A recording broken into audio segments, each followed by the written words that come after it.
All right, Thrive. We'd like to welcome Rick Warren. There are a few people that just need no introduction, whether it is he's a pastor of Saddleback Church, he is author of Purpose-Driven Life, Purpose-Driven, which broke every record on the planet, Purpose-Driven Ministries. His church has exploded almost like nothing has ever exploded in history. And in spite of all that, he's just a great guy and he's a friend. So, Rick, welcome to the Thrive Summit. Hello, Ray, my dear buddy. I love you guys. Have I told you lately that I love you? Just on my birthday when you sang. That's right. You know, happy birthday, Mr. President.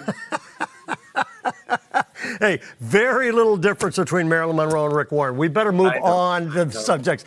Hey, Rick, first of all, I want to say hi. Welcome to the conference. Hey, there are 95 countries on this right now. And so I want to ask you a global question to get this going. I've heard you say many times, crisis creates opportunity. What do you think God's up to in this season?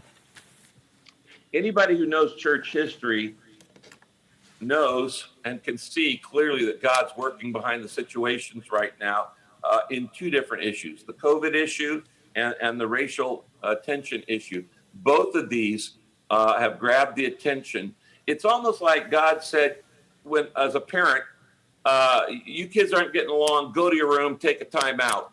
And when your attitude gets better, you can come out. And God sent everybody in the world to their room.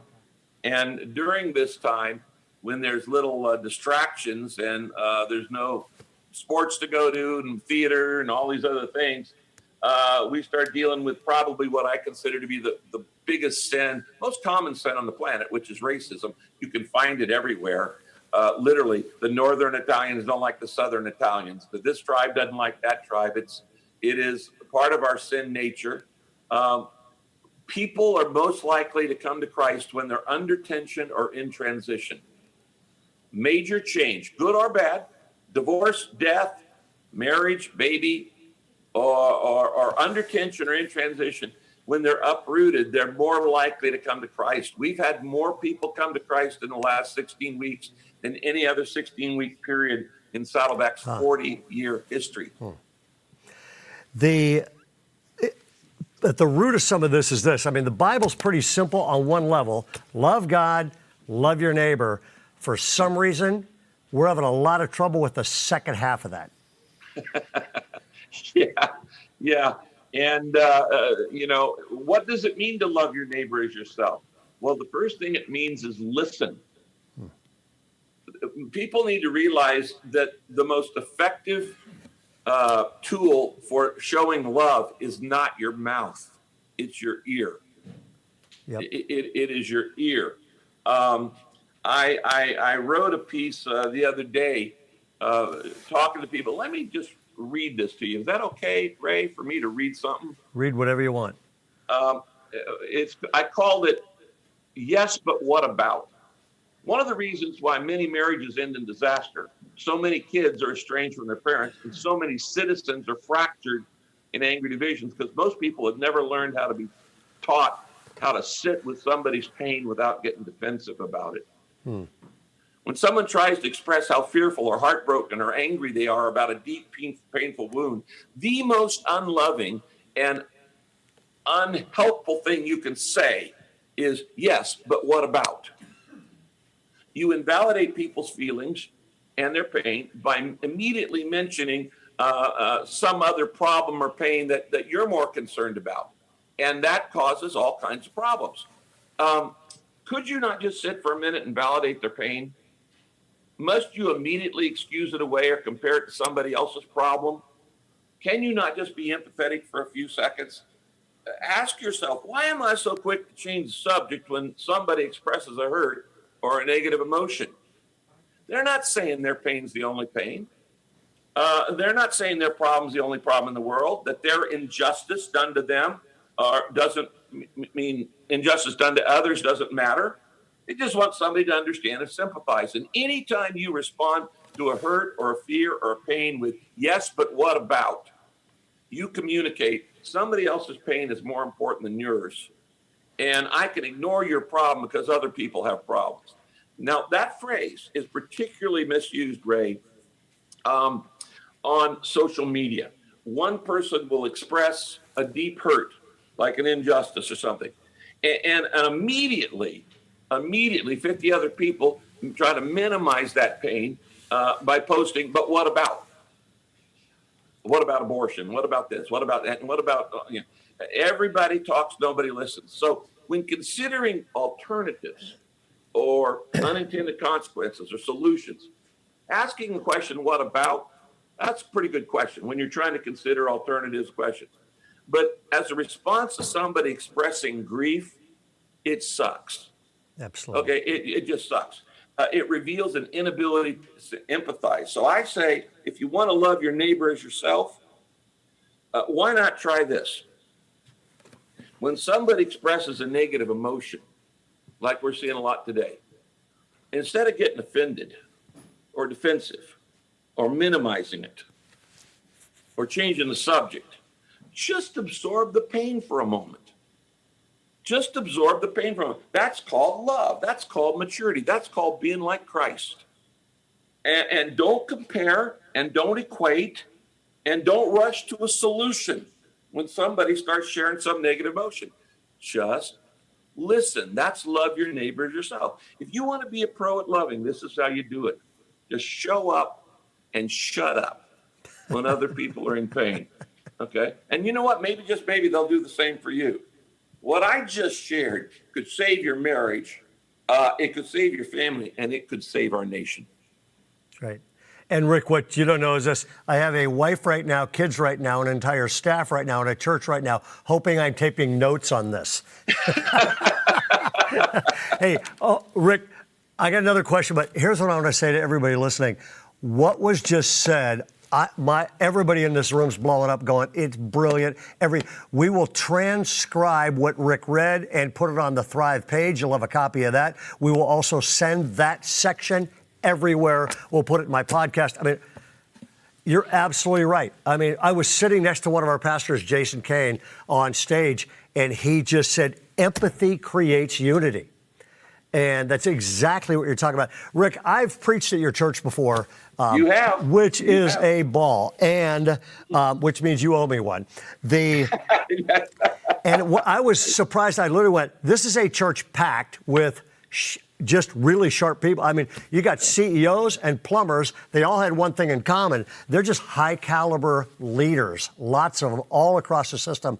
Right now, what advice would you give leaders today? Well, I would say be a learner.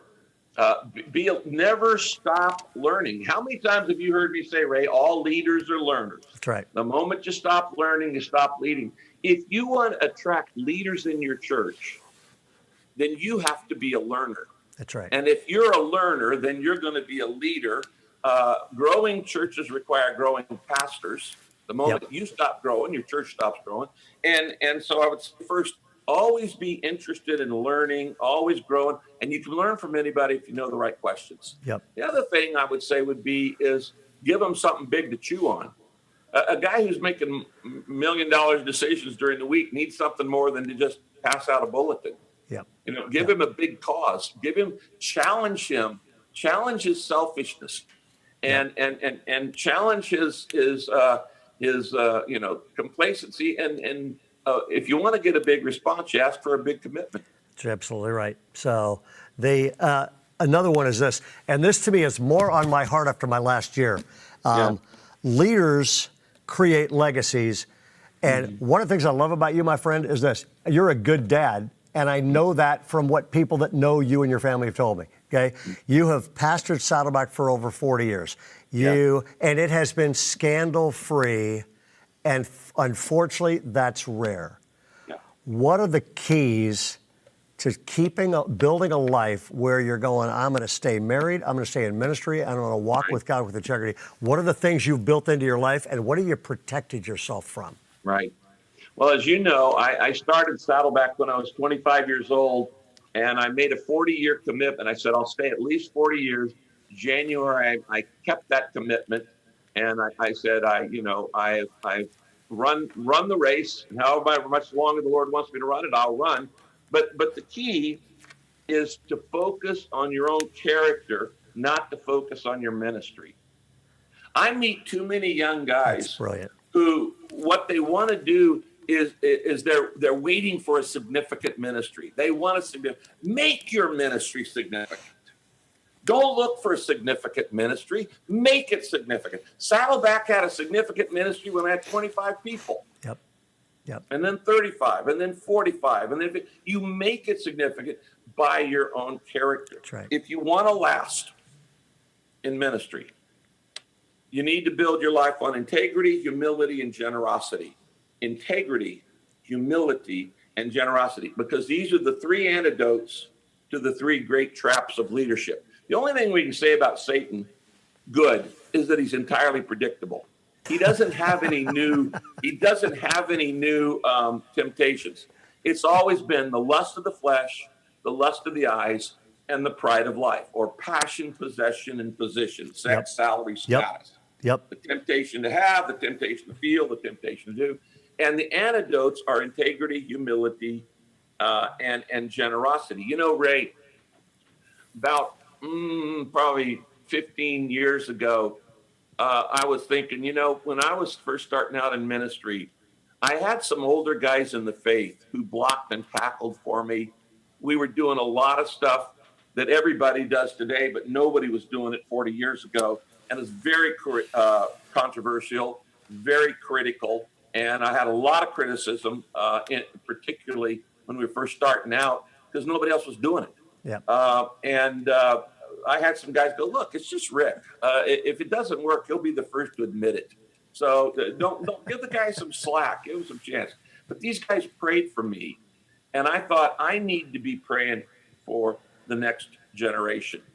And so I sat down probably 15 or so years ago, and I wrote down a list of young, well-known guys that I thought I need to pray for these guys. Yep. And you would know every name on the list. Yep. And I began to pray for those guys. I get that thing out every once in a while. I looked at it. The sad thing today, Ray, is half those guys are no longer in ministry. Yeah. They burned out. They flamed out. They had a moral problem. Yeah. Their marriage cracked up, on and on and on. We need guys to last in the ministry. I'm honestly not interested in the big flash in the pan. These churches that go 0 to 5,000 in like 2 years. In the first place, no real church grows that fast. Yeah. Okay. That's not legitimate church growth. That's transfer growth. It's the hot act in town, and all the Christians emptied from the other churches and go to that church. Yeah. That's not fishing for men. That's swapping fish from aquarium to aquarium. And it's not real churches don't grow that fast. Yep. And what I'm interested in, I can show anybody. You can too. You've done it. Teach anybody how to grow a church, but we cannot teach them how to do it fast. Yep. That's smart. It's taken you and it's taken me our lifetime. Yep. We've given our entire. The good shepherd lays down his life for the sheep. My people would follow me anywhere because for 40 years I've been sacrificing for them. They know I love them. You can fake it for a couple of years, but you can't fake love for 40. Yep. Yep. They figure out you either love them or you don't. Absolutely. And so the key is longevity, consistency. When you have integrity, it actually gets better every year. Mm-hmm. When you don't have integrity, it actually gets worse every year. Yep. And then you pretty soon have to leave. And so integrity, humility, and generosity are the cornerstones of a lasting legacy. That's good. And Rick, you and I are in touch with a lot of pastors. It seems like they all have one thing in common right now. They're deeply discouraged. Mm-hmm. Okay? As are business people, as are, and it just seems like the whole country is mired in discouragement. Pastor the folks that are watching this right now, what would you say to somebody right now that is deeply discouraged? Well, again, I would say that often, the darkest part comes before revival. Yep. And if you know church history, you know that this could be both COVID and the racial injustice and the protests going on right now. Both of these could be precursors, could be, might be, can be a way for revival if the church will respond correctly with humility and with integrity and with sensitivity, and be willing to listen. And as I said, absorb the pain. I am actually hopeful that this might be revival doesn't come out of good times. Yep. It never comes out of good times. Revival always comes out of bad times. Go read Judges. Go read Joshua. Revival never comes out of good times. Mm-hmm. And so, if the church will be the church, the problem is we amputated the arms and the feet of the body of Christ, and all we got is a big mouth. Yep. And most of the time, we're known for what we're against. I'm tired of that. I want the church to be known for what it's for, not what it's against. That's exactly right. That's exactly right. Rick, I've got one last question because we've got 2 minutes, and I have an agenda for this question. I spoke with you at part of your purpose-driven conference this year. Yep. You wrote the book. You have been doing that conference. The content in that conference, you have been able to teach the same stuff because it's so transforming year after year. In 1 minute, tell everybody why that is so important to you. When I started Saddleback, I asked God to give me a slogan or a theme that I could build the rest of my life on. And God gave me this line: a great commitment to the great commandment and the great commission will grow a great church. Oh, that's good. A great commitment to the great commandment, the great commission will grow a great church. It'll grow a great Christian. It'll grow a great company. It'll grow a great country. It'll grow a great community. In those two passages, the great commandment and great commission, are 5 verbs. If you do those 5 things, God will bless you, because that's what God put the church on earth for. That's what God put us on earth for. Those 5 things. Love God with all your heart, soul, and mind and strength. That's called worship. Love your neighbor as yourself. That's called ministry or service. Go and make disciples. That's evangelism. Teach them to do everything I've commanded you. That's discipleship. Baptize them into the body of Christ, into the name of the Father, Son, and Holy Spirit. Bring them into the fellowship. That's incorporation and fellowship. We have done the same thing every year for 40 years. Yep. We just do it better every year. We do worship better. We do fellowship better. We do discipleship better. We do ministry better. We do missions better. And here's the thing. If I don't have a system and a structure that forces me to balance all 5 purposes, I will overemphasize the one that I'm most passionate about. And that's what happens to most churches. They get out of balance. Absolutely. And what you all need to know is this. I was there last year at the Purpose Driven Conference. I did part of it, and then I sat there and I literally went, Rick, I had forgotten how good that material was, how foundational it was, how biblical it was. And I actually said, I texted Rick and I said, I'm bringing my whole staff next year, which means are you doing this again? Well, you know what? We're going to have to do it online this year because of the COVID. And so we're going to have to reschedule and do just like with Thrive, do something like this. Awesome. Well, let us know what it is, because we will blow this up to at least 95 countries. So, Rick, thank you so much. I appreciate our friendship. And you all just need to know, he's the same guy in his living room as he is on a conference. So, Rick, thanks so much for joining us today. Appreciate it. I just want to say that I do love you, Ray, but I love your wife more because she's sweeter. She's nice. And Kay does too. Love you guys. All right. God bless, buddy. Have a good day. Thanks. Thanks.